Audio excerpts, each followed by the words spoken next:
წარმატებებით გეუბნს. განვიცდებით.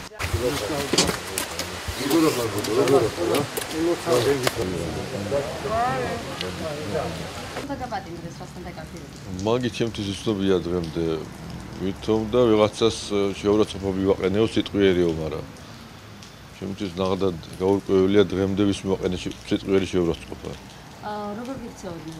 შენივრად კარგად იქცეოდნენ, მართლა აქ ხუბში კაი ხალხში მოვხდი ის სიტყვა. უნდა ყოფილიყავი. უნდა ყოფილიყავი 40 დღე და მომიწია მარტო 13 დღე ყოფნა შიგნით. დღეს ჩემდა უნებურად გამანთავისუფლეს, არ ვიცი, მოხდა ისე რომ როგორც დაჭერას არავინ არ შემეკითხა, ისე გაშვებასაც არავინ არ შემეკითხა და დღეს თავისუფალი ვარ. მადლობა მინდა გადაუხადო ისევ და ისევ. ალბათ ქართულ ოცნებას, იმიტომ რომ მაგათი ხელშეწყობით არის, მე რა ახლა გარეთ ვარ დღეს. აწირას აპირებ.